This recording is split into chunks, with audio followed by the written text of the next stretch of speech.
I pushed open the door to Celise's house, the hinges groaning like they were trying to warn me. The sound that hit me first wasn't music or chatter. It was crying. Not just any crying. It was raw shaking, broken, the kind that splits a parent's heart before their mind can catch up. My daughter's voice. "Kalina," I called out, stepping into the living room. Then I saw her. She was in the middle of the room, curled in a chair, like she was trying to disappear into it. Her hands covered her face. At her feet was a pile of long, soft brown hair, her hair. Strands scattered like debris after a storm, tangled in clumps on the floor, like they didn't belong to anyone anymore. Standing over her was Celise, one hand on her hip, the other holding an electric razor. She was smirking.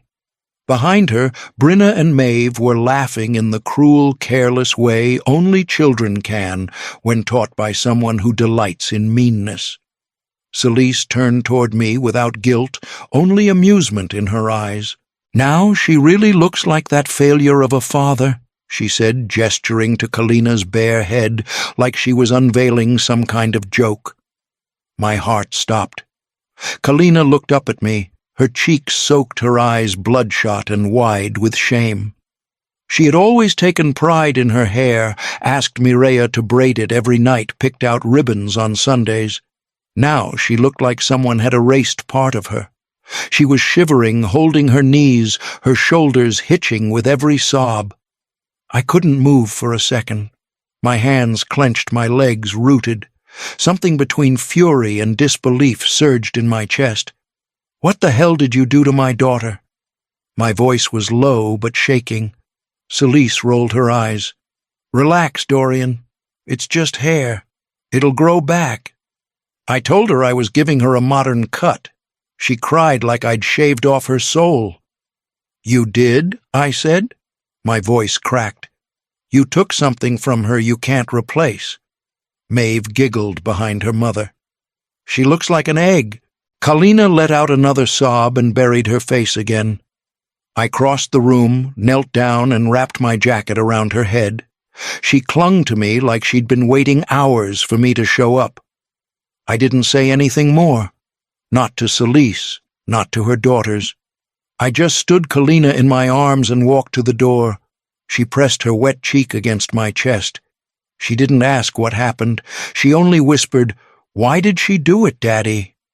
I didn't answer. I couldn't. But I knew then that whatever this was, it started long before the razor.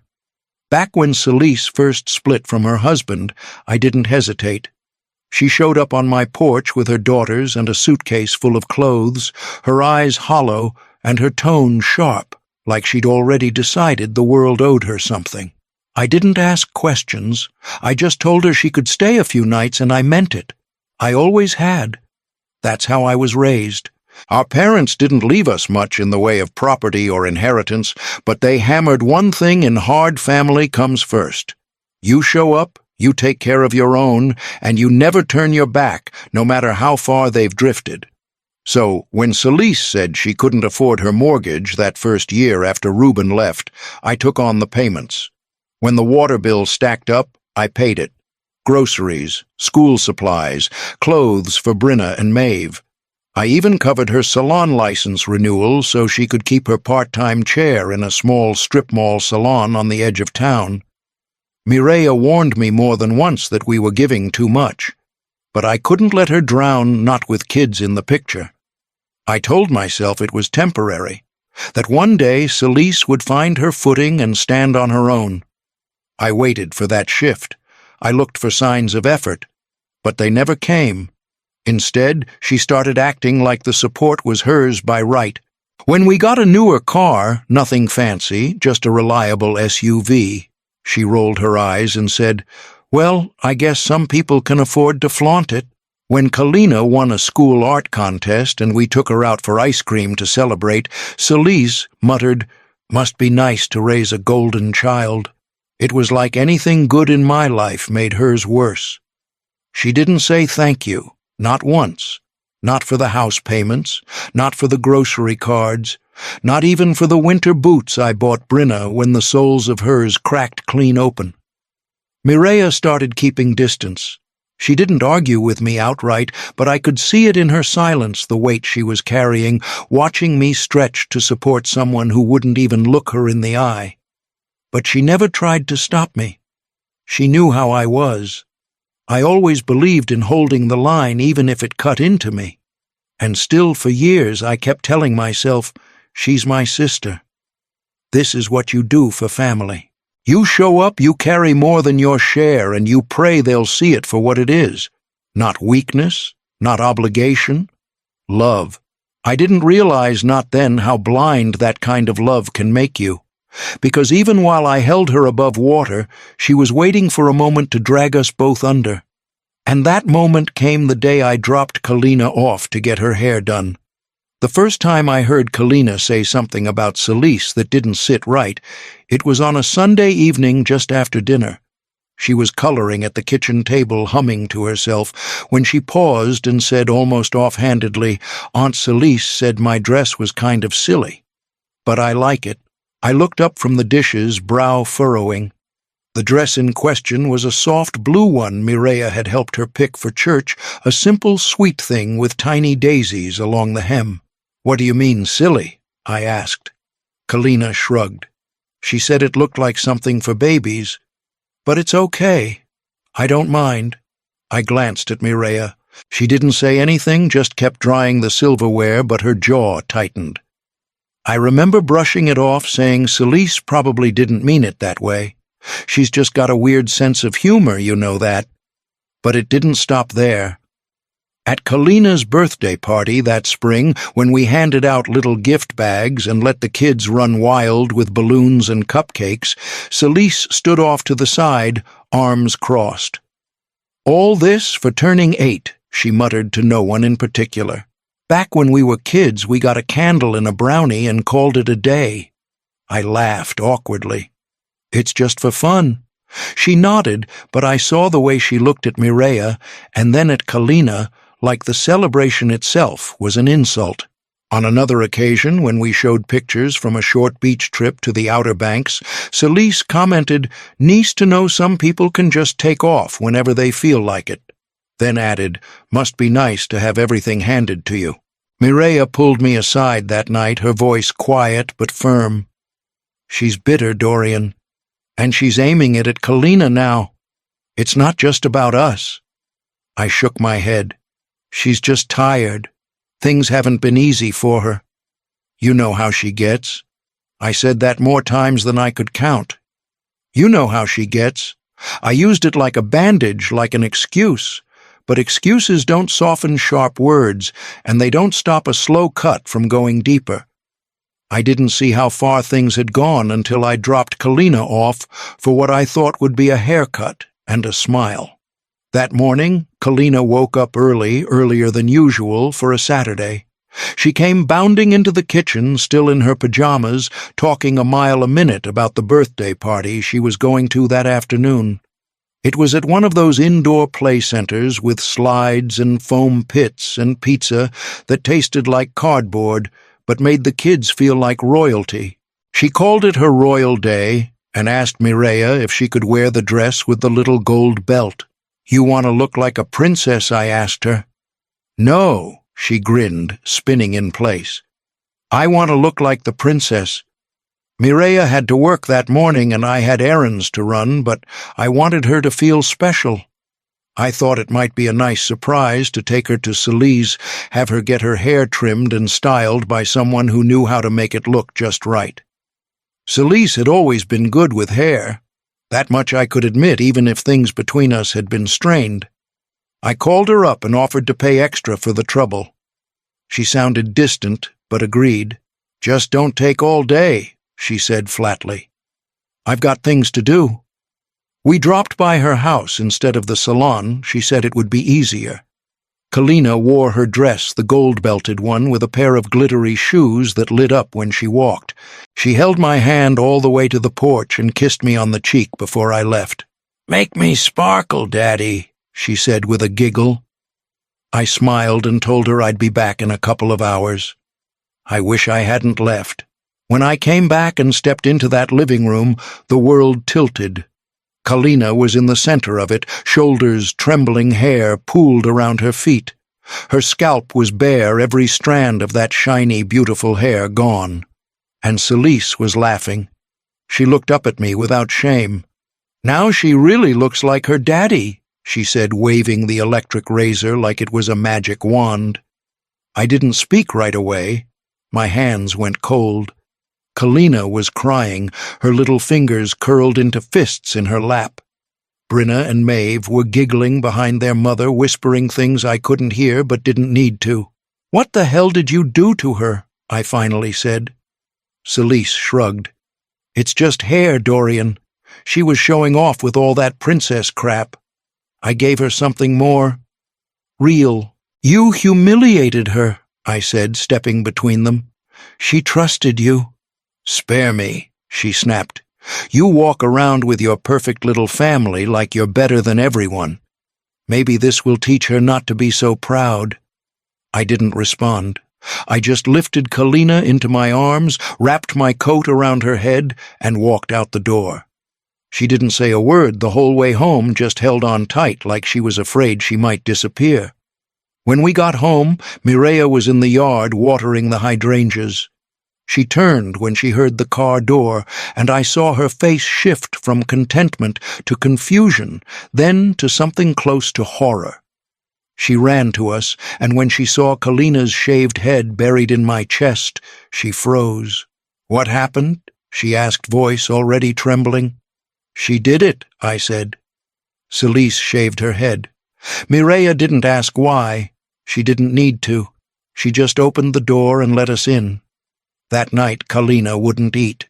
Mireia made her favorite macaroni with chopped-up hot dogs, but she pushed the plate away and said she wasn't hungry. She didn't want to talk. She didn't want to sit at the table. She went to her room and closed the door behind her. The next morning, she wouldn't get out of bed. "She has that party today," Mireia reminded me, like we were both still pretending there was a world where that might still happen. I walked to Kalina's door and knocked, then opened it slowly. She was sitting on the floor, back to the mirror, holding one of her old hairbrushes in her lap, like it still had a purpose. "They'll call me bald," she whispered. "No, baby," I said, kneeling next to her. "They'll call you brave." But she didn't believe me. She didn't even look at me. We called a therapist the next day. Kalina sat through the session in silence. The counselor asked gentle questions, tried to coax her into drawing her feelings, but she only stared at the paper like she couldn't remember how a pencil worked. At home, she wouldn't let us brush near her, wouldn't wear hats or scarves, wouldn't look in mirrors. Mireia kept trying to engage her with crafts and bedtime stories, but everything we offered felt like it bounced off a wall we couldn't see. It was like a light had gone out in our daughter, and all we could do was stand in the dark. Days turned to weeks.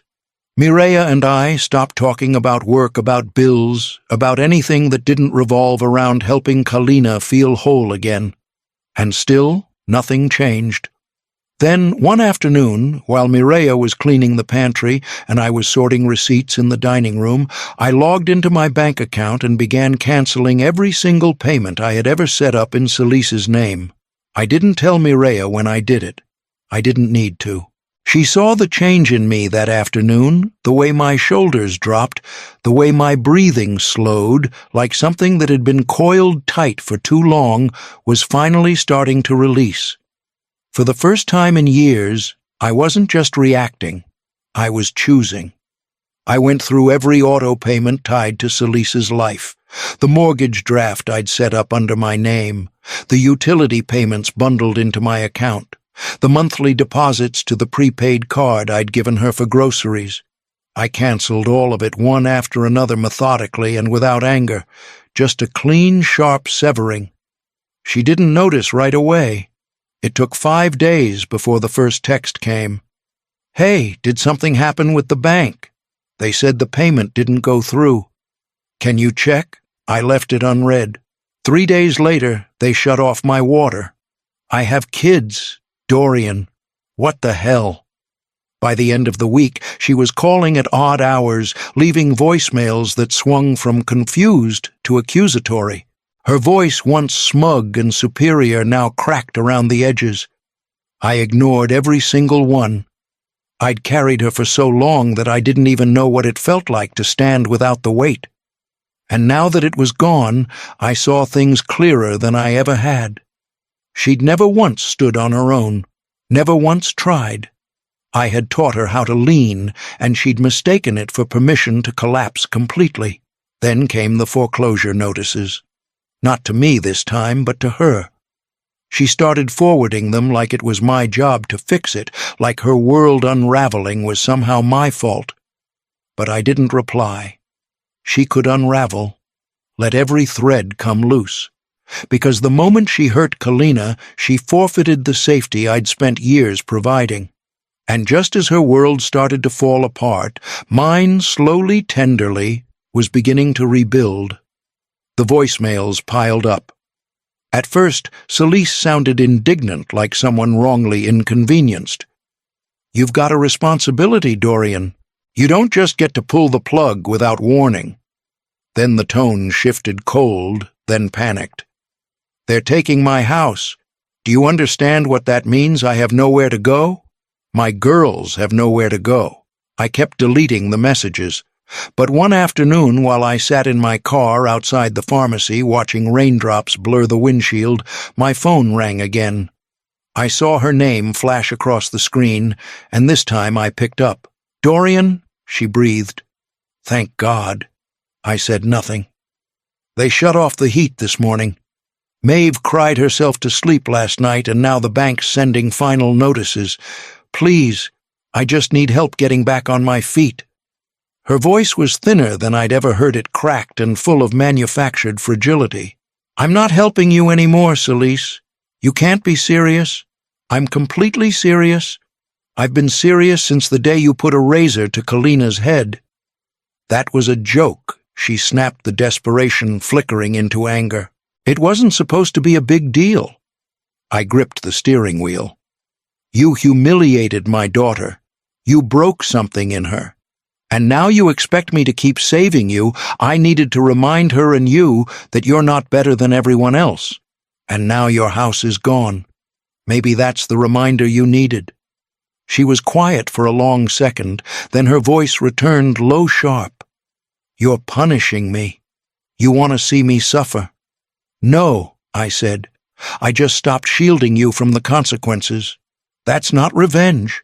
That's what happens when someone finally gets tired of being used. You think you're so righteous, Dorian.